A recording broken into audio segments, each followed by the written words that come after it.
What's Hey, up, bro? what's up, my dude? What you up I'm, to? man, I'm chilling, just relaxing, enjoying my Friday after a long week of work. How you doing? Hey, I'm doing good. Hey, the countdown to training camp is about 10 days away. You know how that feels. Yeah, I already know, man. What year is this for you now? This is year going into year 8. So, hey, You went from one of the young pups to the old dogs, hey, man. quick! It goes like that, don't it? It goes like that. You ain't never like, but I must say though that you look like you're still ready to rock and roll and put hands and mitts on dudes. That workout video, yeah, I like I that, got my man. hands right here. That's all. That's all the plan I need. All the plan I need is right here. That's all the plan you need, man. Well, listen, as a guy that met you a long time ago, before we get started in this interview, and I kind of told you while we were on air when you came on the show, extremely proud of you, not just as a player, even not just as a businessman too, because a big part of being a professional is making money, and you've done a great job of that. But it's also how you have turned yourself into a platform and a brand. And that's not something a lot of guys are comfortable with, man. So I just want to give you your flowers and tell you well done. Hey, I appreciate it. I'm gonna take them, put them on the windowsill for you. Man, I want to welcome everybody to the 10th episode of Outside the Lane. We have Nate Burleson, a member of the Seattle Seahawks 35th anniversary team and one of the many talents of Good Morning Football, and I'm glad to have you. Hey, it looks like you found a spot away from the kids, just like I did. Yeah. I definitely found a spot away from the kids. I got a whole crew over here, man. I got little Nate, who's 16. He's about to be a sophomore. I have Nehemiah, who's 14. He's going to be a freshman. And then I have my daughter, who's 10. So anywhere else in the house, there's going to be chaos, noise. And I know I can't even go down to the basement, which I built out to be my man cave. That's your man But kid taking it over? it's the video game spot. It's where they play all of their games. And I'm not going to lie. I go down there too and play a game or two with them. Yeah. Man, I just want to really recap kind of, where you came from, where you grew up. I understand you were born in Canada, raised in Seattle. Yeah. I want to go through kind of high school up through your upbringing into your NFL career, and then, transform into the media world, which you said follow or go to. Yeah. No doubt, man. So my mom and dad had 4 boys. My mom and dad were raised in San Francisco. I would say my mom was lower to middle class, and my dad was like from the projects, like the projects. And Yeah. and he played football and ran track. And when he decided to go to college, he wanted to go to University of Washington. Never been there before. And for a black dude growing up in San Francisco, in the heart of like the Black Panther Party and all Yeah. of these things that were going on with like racial divides, he chose Washington and thought like this was going to be a great place to raise a family, which it was.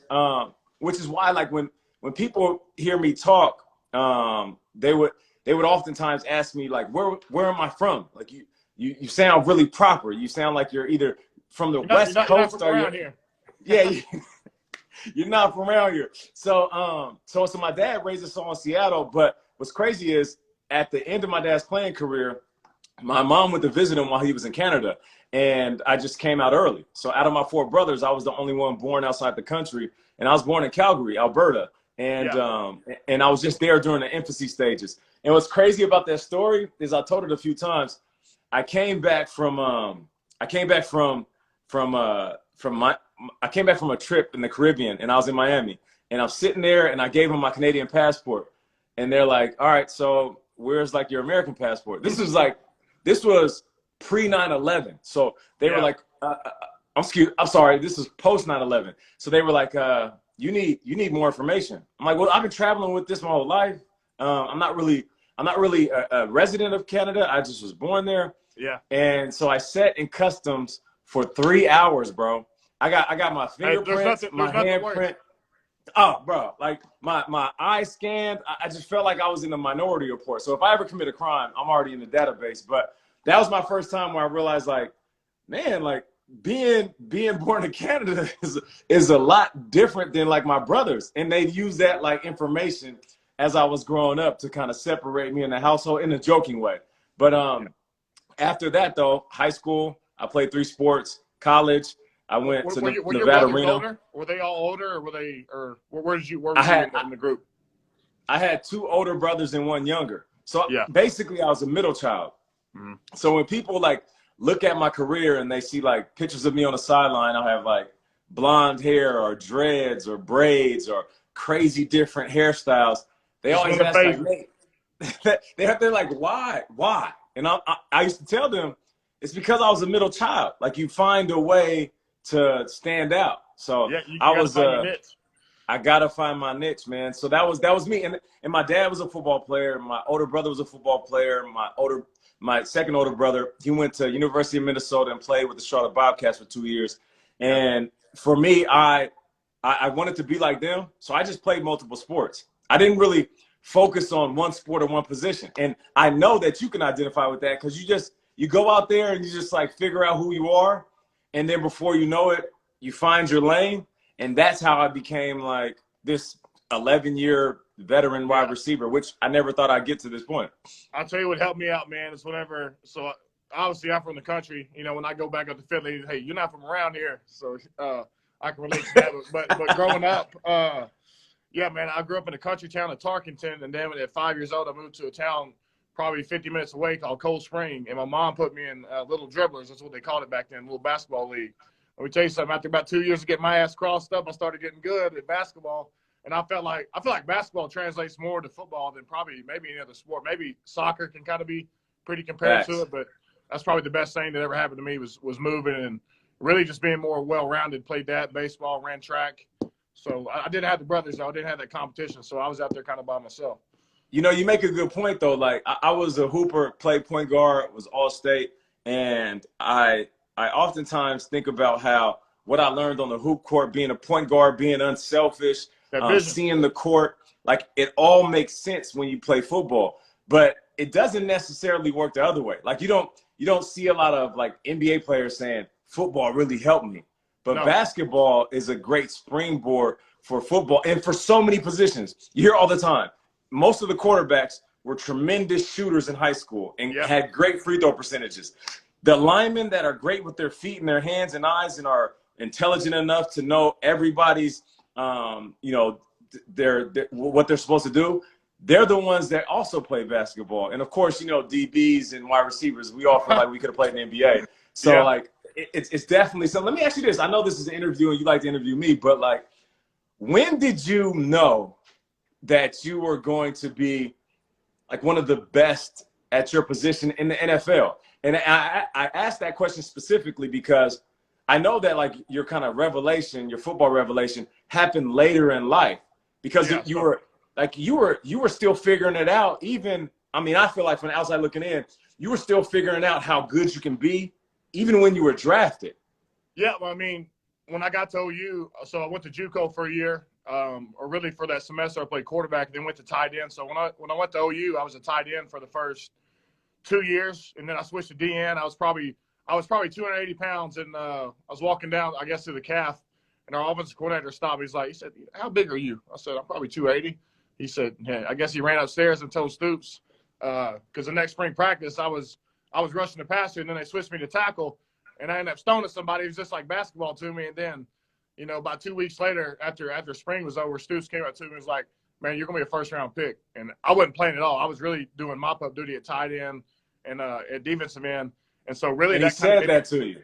That gave me my confidence that I needed. So that was going into my junior year. I played right. How crazy was that when you heard that, though? Were you like, or were you like, oh, snap?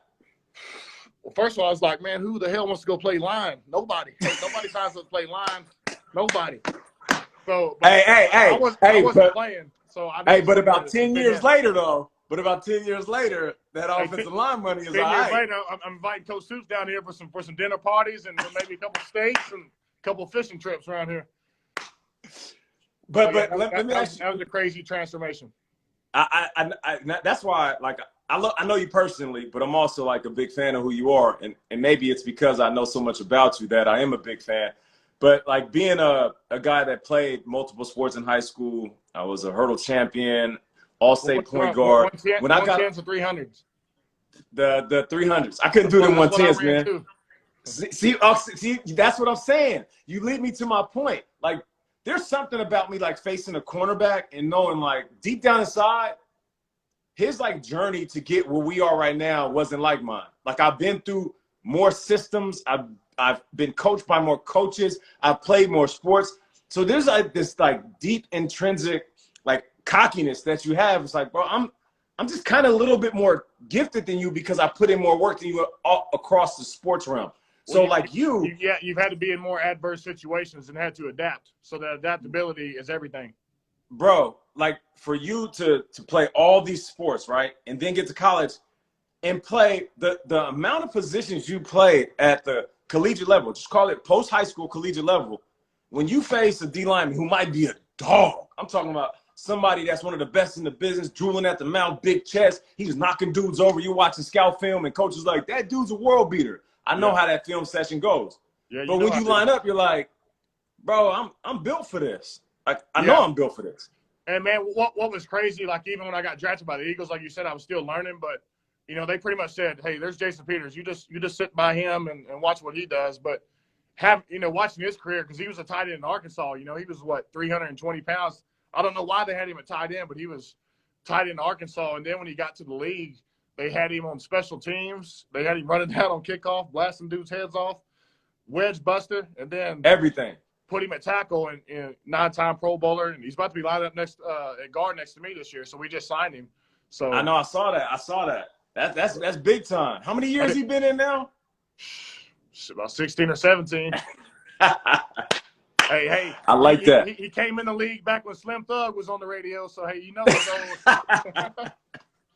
H-Town, I already know. H-Town. So all right, so you grew up in a really competitive house. And what made you choose Nevada? Was it how many offers did you have out of high school that you had to choose from? I had a handful of real offers. I had a few of the pump fake offers, and then I had some for track, and I had some for basketball. Those pump basketball fakes offer, terrible.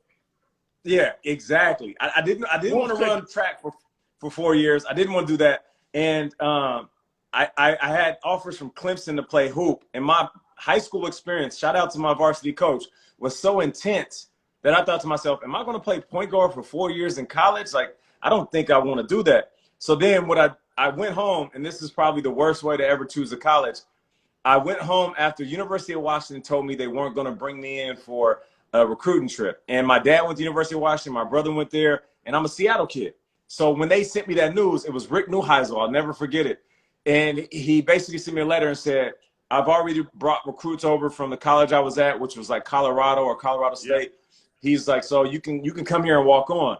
And I thought that would have been like a slap in the face for my parents. It is a slap in the face. Yeah, it wasn't even for me. It was like, am I going to make my parents pay if I got scholarships? So I'll work it out. I'll go somewhere and ball out. I'm not going to make my parents pay because I want to go to UW. So I went home, kind of like in my feelings. I'm mad. And I remember what Nevada Reno said to me. Nevada Reno said, so you played DB and receiver. How many catches did you have your senior year? I said 14. They said, we'll give you that in one game. We pass the ball. We're top 5 every year. And I'm like, sounds good to me. All right. Yeah, I'm like, okay. So then when I went home after knowing I wasn't going to go to University of Washington, I closed my door and I said, I'm going to count every recruitment letter, which is the dumbest way to ever decide on a college. Because really all it is just whoever makes the most paper and sends it to you. Man, they're sending it out to everybody. Everybody's a prospect. Everything. And that's how I did it. I'm talking about 1, 2, and I went all the way down the line, and Nevada Reno sent me the most. And for some reason, in this young 17-year-old mind, I'm like, oh, they must want me more than everybody else. So I went to school, told my coach, and my coach was like, no. You should choose a Pac-10 school. Like, you have Pac-10 offers. You should choose a bigger. That's not how it works, Nate. And I'm like, I don't care. I'm emotional. They sent me the most letters. This is where I'm going. And it worked out. Like my junior year, I had 138 catches, or 138, which was unreal. And I guess he wasn't. That's when I met Ken. Catches a game. That's what I'm saying. And that's when like my life changed from this unknown kid at Nevada Reno to possibly being drafted in the first round. And I ended up sliding to the third. And Minnesota was like, holy smokes, we got to get this kid. Man, hey, when you were getting recruited, did the coaches come in there with all them conference championship rings? Hey, whatever that school had, they were wearing in there. Hey, they put on a good show for you. Hey, there's nothing like recruiting. Hey, the coaches can do anything. Nothing like it. Listen, I I had people pull up to the house. I had people pull up to the school. I think the more interesting thing was when I was in college and I had that big year and I went down as one of the best college receivers of that time. Yes. That all of these agents started popping up. Like that was why, like for me, I don't know, I was a little bit disconnected from the fact that the NFL is this like really aggressive machine. My dad played in the CFL and the USFL. He had like one shot in the league and had a trial with the Saints. So like he didn't know this like NFL like energy that like agents bring to this. Hey, like agents were popping you're out up. there in the middle of Nevada. There ain't nothing out there. Bro, one day I'm at home, I'm chilling, I'm eating my my chili out of a can. I'm trying to save money, and I hear like a on my door, and I'm like, oh, who's this? I open the door, it's the agent. He's like, how you doing, Nate Burleson? I believe that you could be a first rounder. I'm this, and he gave me his name, his spiel. He was dressed fresh. He even pointed to his car. He's like, that's my car. You can have one of those if you want. Can I come in? And I'm like, yeah, come on in. But when I think about it like that, what year was first that? of all, Was that like your junior year, or was that what year was that? That was my junior year, and it was, I believe it was illegal. Like you can't come and talk to me. Especially now. But they were so aggressive, and for me it happened like that because a lot of people weren't paying attention to me. But then they looked up at the end of the season, and they were like, who led the nation in catches? And they're like, oh, let's send all of our people to Nevada, Reno. And that's when I understood, like, oh, the NFL is a cold business. Hey, those guys came in there like some damn walking infomercials, weren't they? Hey, selling. Bro. And that's the toughest thing when it comes to choosing an agent. That's why when I met you very young, I was careful on how I promoted who I was working with because I didn't want to push somebody. I was always honest. Like, this is what he does for me, and this is what I feel like they can do for you. But it's ultimately up to you. It's literally like, it's like choosing a mate. It's like being in a relationship, getting married to somebody. Yeah. Because you're in it for the long haul. And there's certain things you don't like about the person. You're like, all right, man, you kind of get on my nerves, but when we work together, we get business done. Yeah. I understand how that is. Even though he shows up in some damn New Balance sometimes. He's a good one. I like everything about him except them damn ugly ass shoes he's wearing sometimes. But shout out to Kid in the past few years. Yeah, shout out Kid Sarnoff. Hey, he's starting to wear J's around. He's starting to look really nice, and I'm damn proud of him. Hey, we gonna give Ken Sarnoff his flowers right now because let me tell you, Ken, there be times when he would meet me somewhere or we'd be out at dinner and he'd show up, his suit he had like the button wrong. He'd be sweating. I'm like, why are you sweating? He's like, I had to go up the stairs and I'm like, why are you breathing hard? Like, Lane, this one time, look, we was in Arizona and we was hanging out and like, I was following him to the car, and I was like on his side of the car. He was driving. He was on the driver's side, and like he got in like most guys they get in like, oh, let me pop in my car real quick and get on the tip. He got in with his knee first like this, and like was this way, and then did a spin around. And then I was like this. I was like, yo, why did you climb in the car like that? It was like one of them things where like. You see when you were elementary, you see a kid drop his drawers to his ankles. Like that's how he was taught, and it was so funny. Genuine he is. That's my dog, man. I love Ken. We still rock to this day, man. I will always be a big fan of Ken Sarnoff because right from the gate, he told me something that I feel like translated past agency and client. He was like, Nate, it's not about how I look. It's about how much money I can make you, which that right there is like, yeah, and he's really, for me, like you said, you going in this business, the hellacious business of the NFL, you need to ride or die, and he is one of those.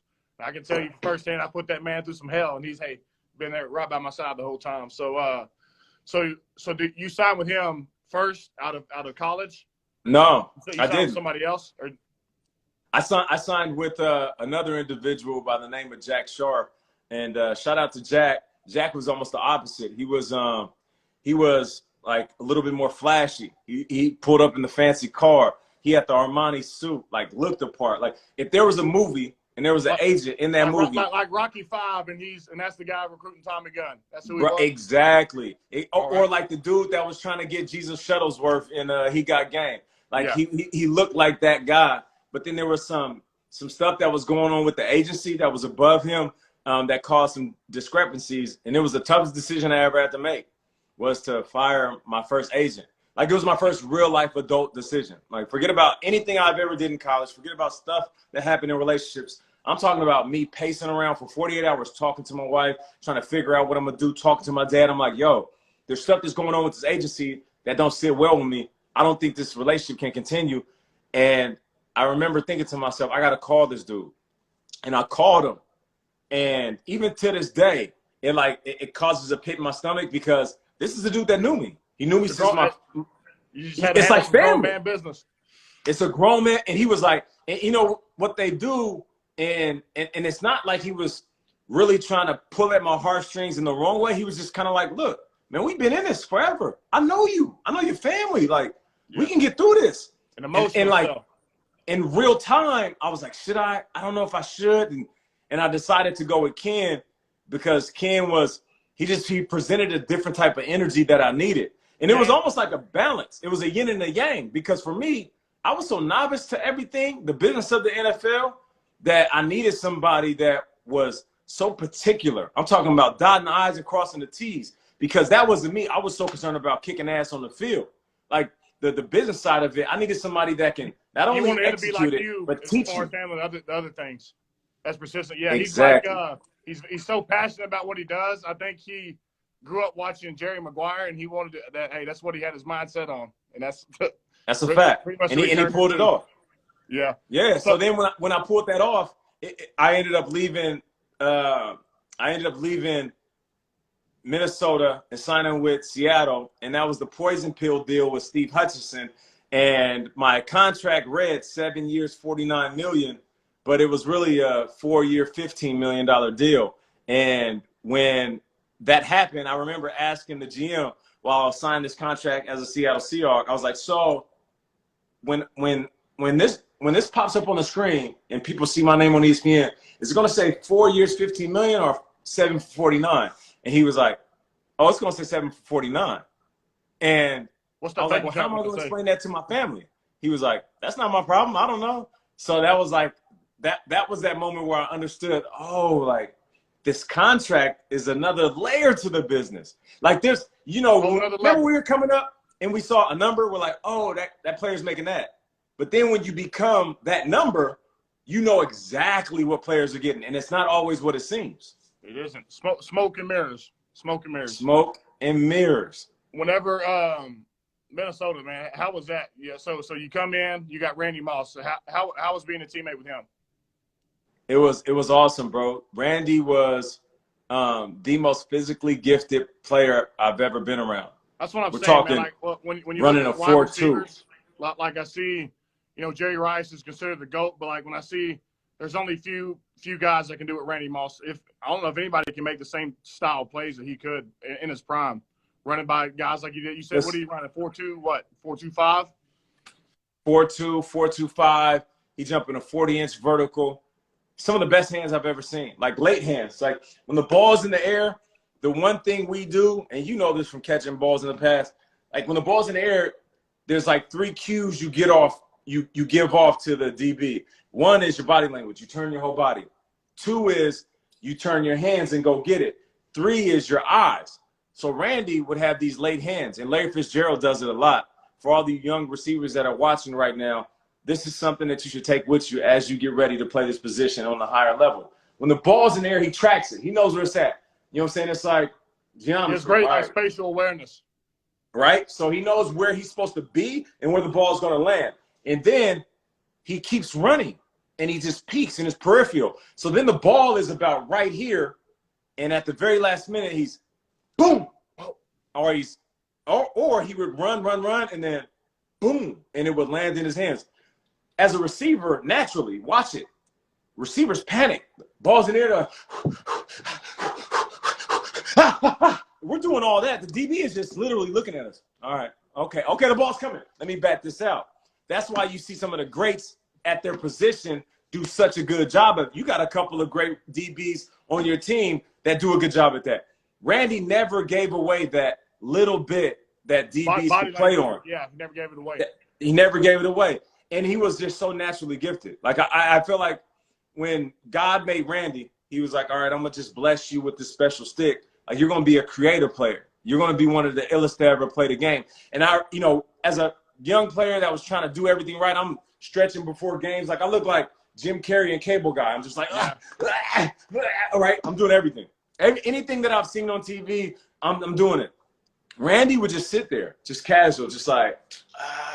All I got to do is just show up. Bro, we're talking moments before the game. Kickoff is in a little bit.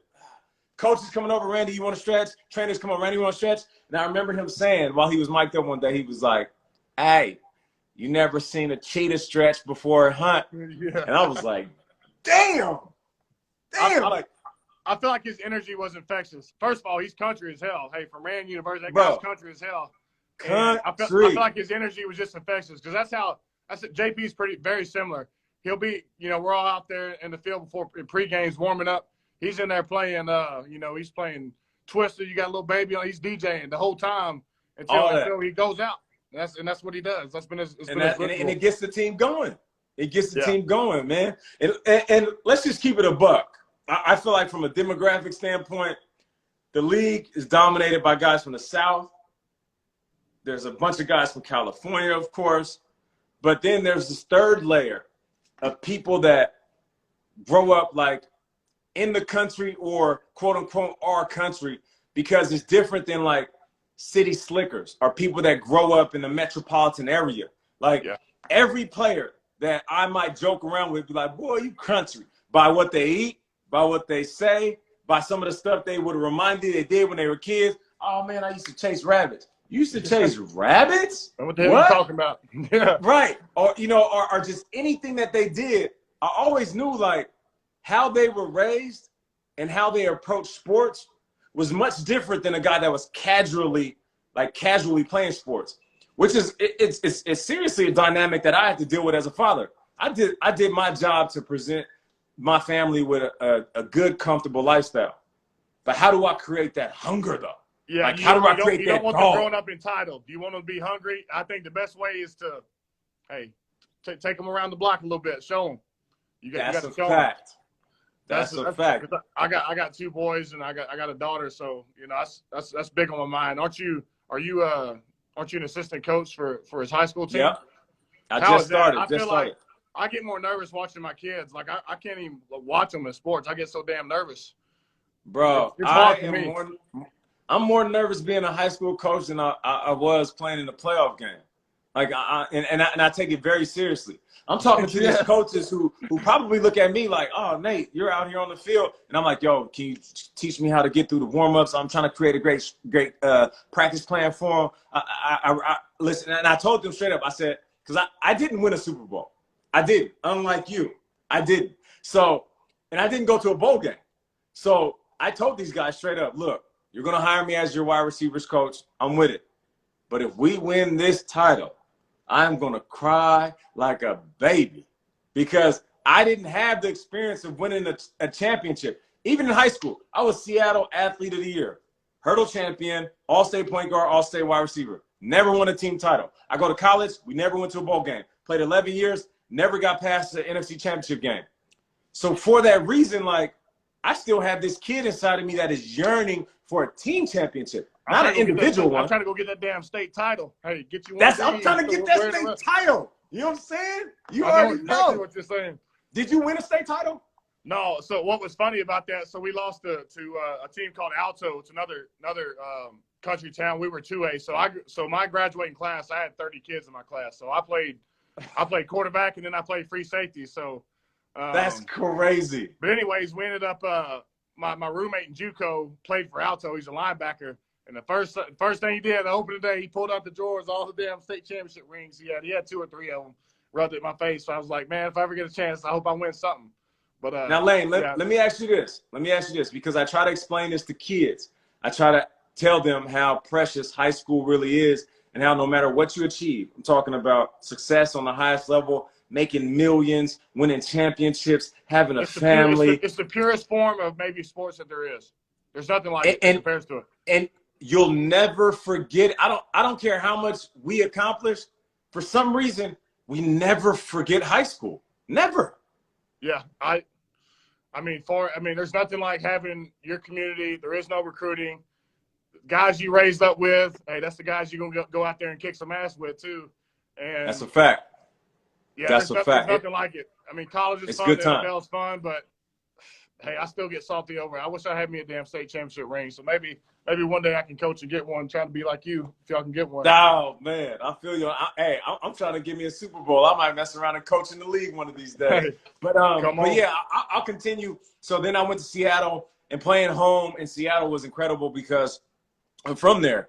Nerve-wracking my first year because I thought that every teacher that taught me, every friend, every girlfriend was in the crowd. So I created this anxiety that wasn't really there.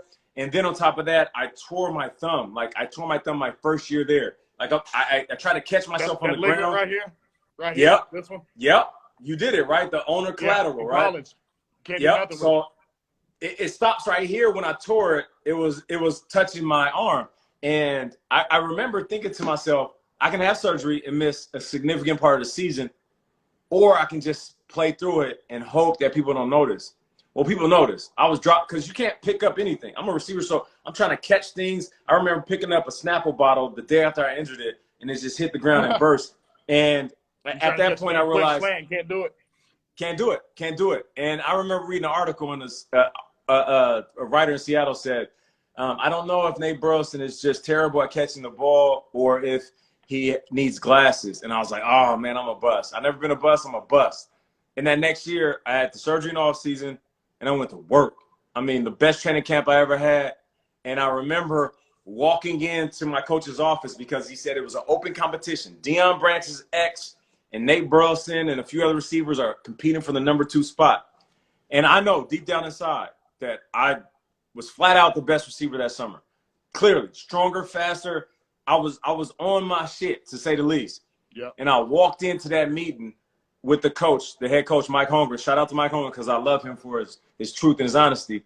He said, Nate, you had a really good camp, really good summer, but you're not going to be our starter.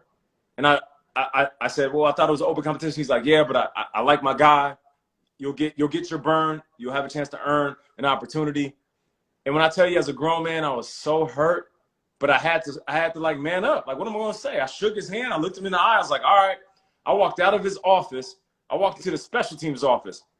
I said, hey, coach, can I play special teams? He was like, what do you mean? You're a starting receiver. I was like, well, I'm not starting this year. I'm playing 3 or 4. I don't know, but I need to return the ball. I need the ball in my hands. And all I was thinking was, I'm going to make the head coach regret not making me the starter. I'm going to make the reporters have to question the coaching staff every week, and I'm going to make this town yell my name. And that worked. I was one of the best returners that year. I led the team in catches because after like 5 games, Coach Holmgren was like, damn, we gotta get this dude the ball. So I ended up having a tremendous year, which was a learning lesson for me. It's like one door closes, like don't cry about it. You can shed a tear, but wipe it off and move on. You use it as motivation. That's probably there's nothing like a head coach motivating you. Speaking. I mean, that's your livelihood. That's a fact. There is nothing that'll get you motivated like that and get you. Yes. Probably a blessing in disguise as far as the motivation and. Man, the thing is with the NFL, man, there's so much stuff off the field that I feel like you got to just limit the distractions. There's so much stuff going on. I think the hardest thing to do, especially in today's age, because there's such social media everywhere, it's hard to quiet that mind before a game and kind of get that routine going. So what is your? Let me ask you this: what was your approach when you were getting ready for a game? I'm talking about in your own bubble, your own space, not the routine. Not the hourly plan to break down at every 15, 30 minutes. When you had that time, which I feel like is the most unique time, let's take people into the locker room where you get in from that last warm-up. And it's you talking about the moment of truth moment? Yeah, where you sit down and you're just sitting there and it's just you. What are you saying to yourself? See, that's the thing. I try not to, like before games, like we have our music, but I try not to get emotionally involved in anything. I try to do my best to not think because I remember reading this book by Tim S. Grover, one of MJ's trainer. He was talking about, trainers, MJ. you practice all the time. You program your body and your mind to do this. So the last thing you should be doing when you're playing is thinking, because it's already programmed. You know what to do. And whenever you think, man, it slows you down. And whenever I notice I'm overthinking or getting emotionally too amped up for a game, the hardest thing for me is really calming down, because usually 5:30 doesn't matter if it's a late game, and I'm waking up on edge. Kind of sometimes I'll end up dry heaving just because it feels like I'm making a transformation, because it's Sunday. And that's the way it's always been since college. I've always been like that. I've always kind of paced around, and then when it gets time to the game, I kind of calm down before the game. But a couple hours before, I get a little bit spacey. That's a fact, bro. I space out too. I get into this almost a realm where it's just me in this universe, and I'm just sitting alone in this space trying to figure out how to get to the most like focused moment I can be in. And what I would tell myself is, and you talk about the noise, which I think is important for people to hear. And it's not even about sports. It could be working at downtown in a cubicle. It could be a student in high school or college. It could be a politician. It could be anything. But like, I would tell myself, whatever it is that is on your mind that doesn't have to do with football, I ask you to take that, put it in a box, and set it on the side. We'll talk about that later. It could be relationship. It could be with your woman. Yep. It could be with finances. It could be with your immediate family. It could be with anything. I would always tell myself, like, I don't want there to be a moment in the third quarter where my mind drifts off and I'm like, man, I wonder if they're going to sign me to an extension. Like, you don't want to be in that space. Or, oh man, look at this crowd. This is crazy. Or, single guys is like, oh, look at that girl in the front row. Like, you have to find a way to, like, for 60 minutes, try to tap into that 60, which is hard though. And when you look at the greats are so locked into that 60 that even when you try to talk to them, they're not even like acknowledging the fact. I remember one time, this was a learning lesson for me. I'm playing against a guy I was a teammate with. He signed with another team, preseason game. I catch a hitch route. I get up, just like stupid Nate. I'm always trying to fight through these tackles. I see the linebacker coming, boom, I take that, I eat that. Come on. I see the safety coming. This dude, Oliver Celestine. And I wanted to take it because I knew him. I'm like, oh, I'm about to talk some shit to him. He hit me, boom. I'm like this, I get down. He's on top of me. I look up. I'm thinking it's that moment where it's like you recognize your homeboy. And he's on top of me like this. Yeah, like this. And I'm literally like, I'm like, bro, it's me. And he's like, yeah. I'm like, Oliver, oh, what's up? It's me. And he was so out of it that he didn't even acknowledge the fact that I was addressing him. So the whole time, this is a preseason game, whole time I'm like, that was crazy. Like, do we got a problem? I thought that was my boy. I'm waiting until after the game because I'm like, I got to talk to him. I go up to him after the game with that like, yo, what's up? We got to talk. He's like, oh, what's up, Nate? Like, hey, two different how people. You doing?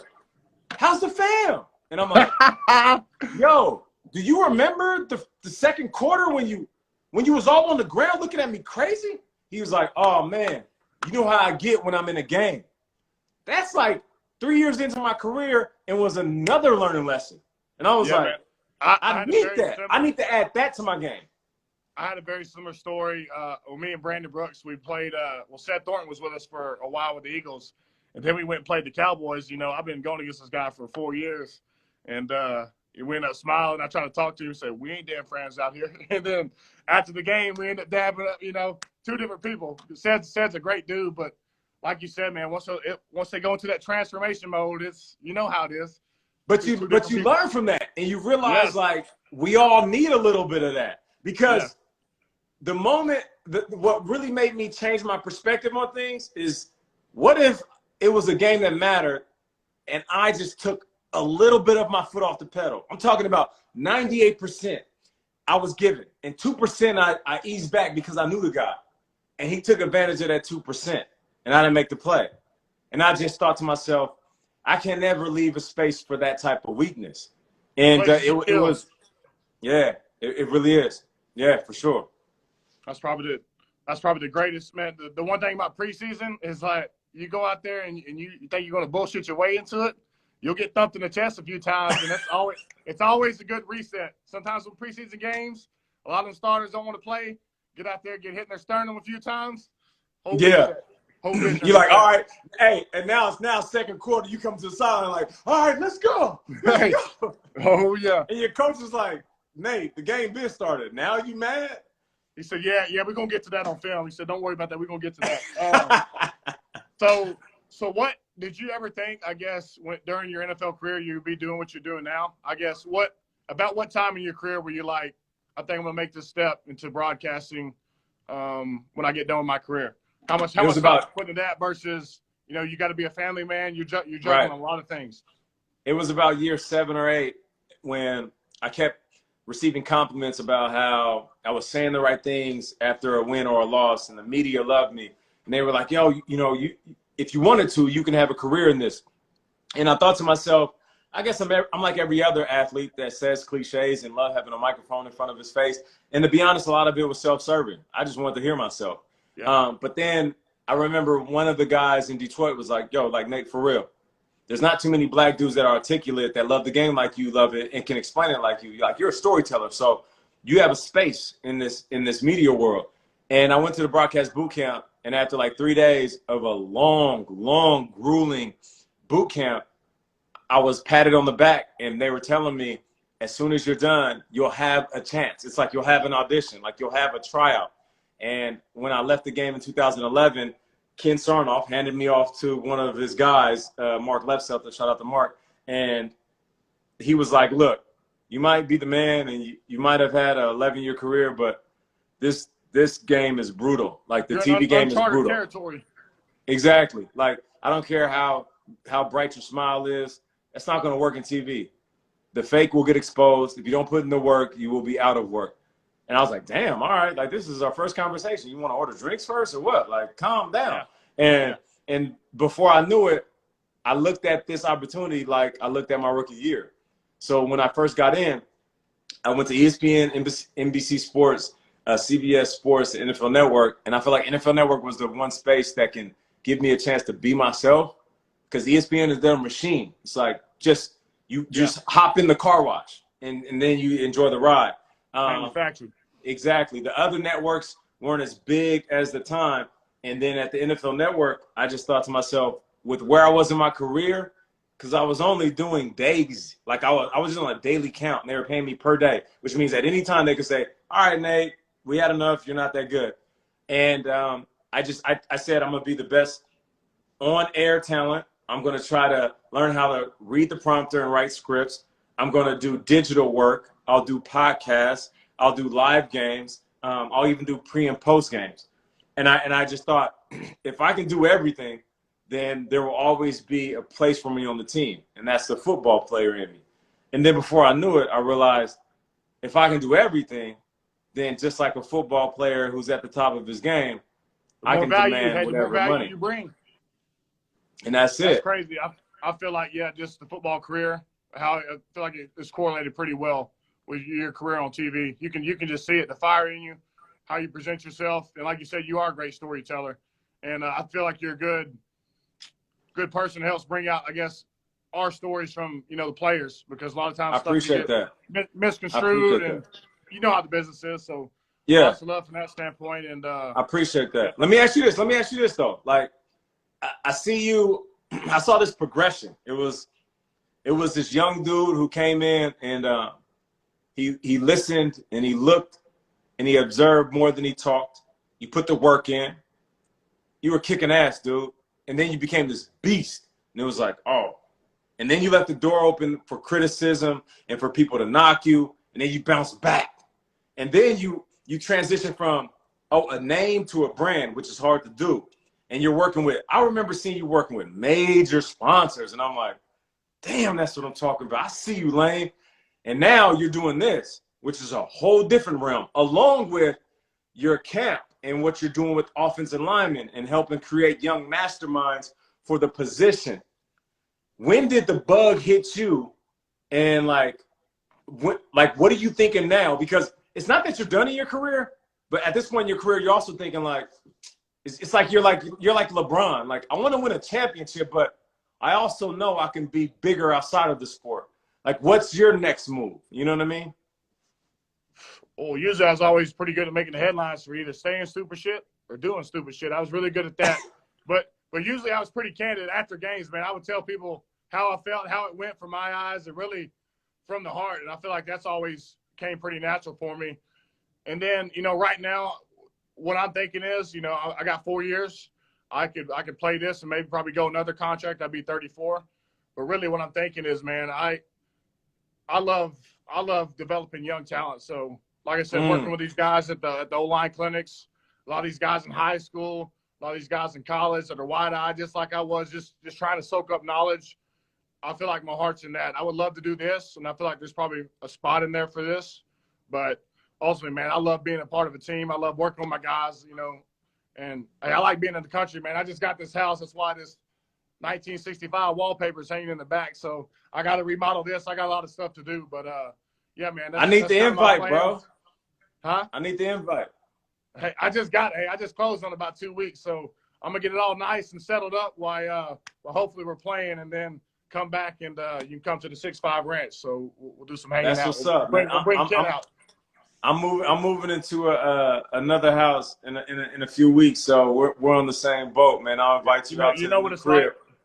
Let me ask you to add another element, and I'm not sure if you have this in your camps and your teachings, but I feel like you should add an element that is especially for like Pop Warner high school and maybe even college players, the positionless part of your teaching, because I know you want to help create young great offensive linemen, but you got another like pocket to dig into, another feather in your cap, where there's some guys that might be watching you virtually now with everything that's going on, or even come to your camps. They're sitting back and they're like, yeah, I could be a beast of offensive line, but I'm super athletic.